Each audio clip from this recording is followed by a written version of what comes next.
you, Madam Toastmaster. When I was a young man growing up, I always was arguing with my father. And finally one day he said, you know, you need to learn to argue the correct way. And the only way you can do that is to join a debate team or a debate club. Well, I was in high school at the time. And today I want to tell you what I did about his suggestion, what I learned from it, and how I applied what I learned in my life. Well, first of all, yes, I did join debate in high school. Don't remember a whole lot about that.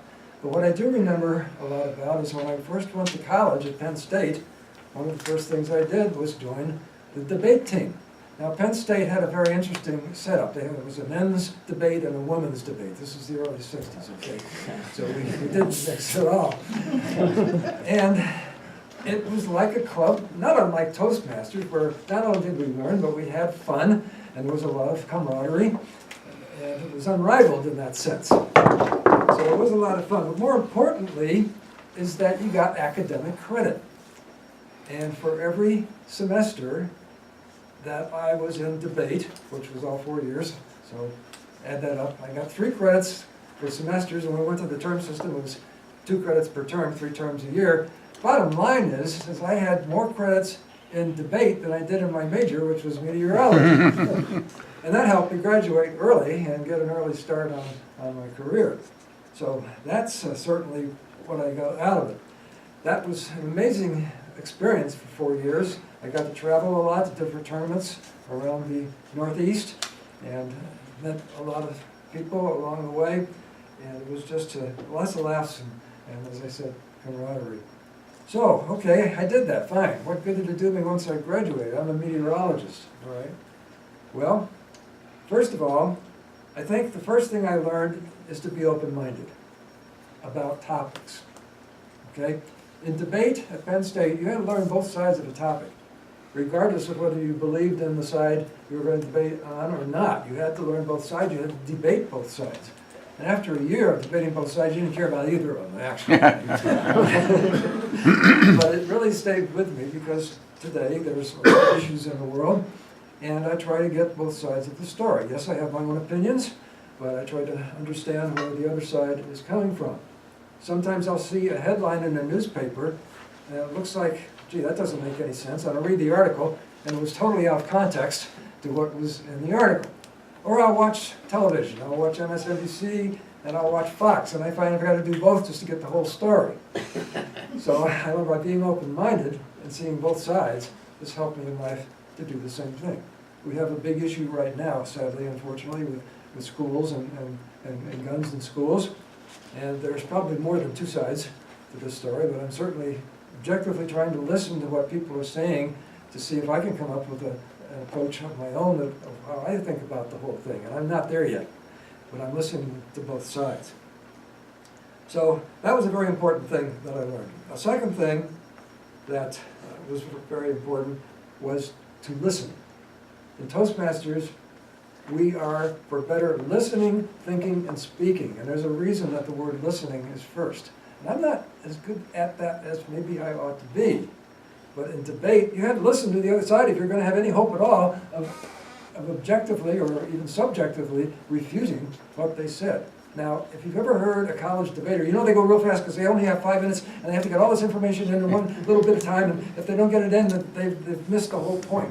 And so when you answer him, you got to go back and say, he had 43 objections, and I have 43 objections to his plan, and he only answered 27 of them. And you just have to keep going like that. That does not work in Toastmasters. I learned that in my first class. That's another speech. Anyway, so secondly, I learned to listen. Thirdly, I learned to, what we call, and this is an idiom, attack the low-hanging fruit. So for our non-English speaking people in here, that means when you have problems and you can help solve a problem, you go after the simplest things first, the things that you can solve very easily. And in debate, that's what we did. And again, if there were 6 major issues and it was easy to answer 4 of them, then we'd answer at least the 4, even though we never got to the other 2.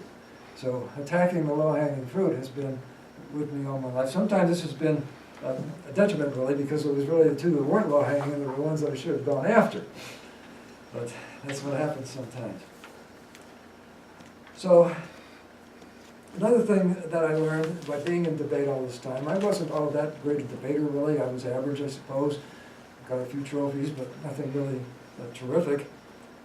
But my coach, my debate coach, basically said, you know, if you're going to lose some debates, and if you lose, you hang up your jock and go on to the next debate.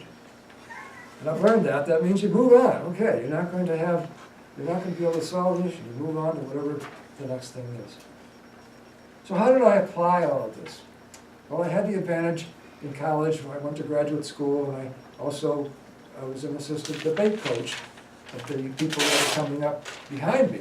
So I was able to be a coach and go on trips with them and help train them in the techniques of debate for the 2 years that I was really studying meteorology in graduate school, and that was a great diversion, much like Toastmasters has always been a great diversion for me as well.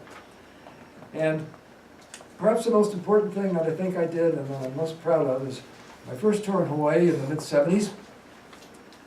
One of the high schools there was starting a debate program. It was Hawaii Kai High School in Hawaii Kai. And they needed somebody to help them run the program, somebody to coach. And they were looking for a Toastmaster. I said, well, I'd like to try that. So the school did all the administrative stuff. I didn't have to worry about paperwork or any of that. I just had to show up every week and help train the young high school kids in debate. And I started off as a new program, keep in mind. I had maybe overall about a half dozen people that stuck with me the whole year. And I tried to be the Steve Kerr of Hawaii Kai, if you will, and try to develop their skills so that they could excel. And I'm proud to say that in the state finals, late in the year, that Hawaii Kai came in second in the state, only to commend their schools. So I was really proud about that. And since that time, I've held debate seminars for Toastmasters. Toastmasters has a debate program and a manual, and that was fun too. But I kind of quit doing that for now because I'm just kind of slowing down as I move on. But debate is a great thing to do. I learned a lot in Toastmasters. Carl was giving us, for the 4th time he's been through the Competent Communication Manual, the vocal variety speech. And Carl is unrivaled as the most experienced Toastmaster in the Monterey Peninsula, probably, state. I went to a celebration of his 40 years in Toastmasters, I thought it was. Forgive me if it was 30. So we're very... How many was it? 50. 50! So he started as a pre-teenager. But anyway, the purpose of this speech was to pick a topic that adds meaning to the message of the topic, which was about debate and how learning debate is quite a challenge and can be excellent for the mind and public speaking in the future. And then to use things like volume and rate, pitch and variety and word use to embellish or accentuate the topics of the meeting. And he did that very well. His opening, when he talked about the history of men's and women's versus debate and how he differed from high school to college, that was very interesting. I also thought about 5 minutes into the speech, it still looked like Carl talking to us in his excellent, pleasant, kind manner. And there wasn't anything that was exaggerated or held back. But then he talked about some examples of timing and pauses. And he paused for those examples.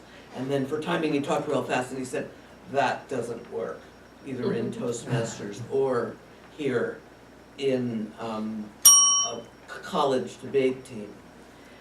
One of the things that the manual asks people to do for this speech is to rehearse it at home and even have it tape recorded and listen to your own vocal variety. And it was pretty clear that Carl hadn't, I could be wrong, rehearsed it at home.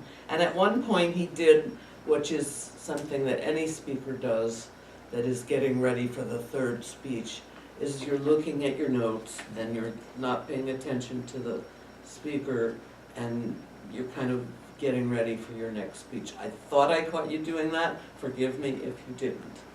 I love the examples of finally after a debate, when you have to debate both sides, you end up not caring which side is more important, and the comparison of Fox and NBC, CNN and blah blah. That MSNBC was a perfect example.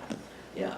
If you'd rehearsed it at home, I think your timing would have been a little better. Carl knows how to speak in 22 seconds. Find up his speech when that red light comes on, which I don't do.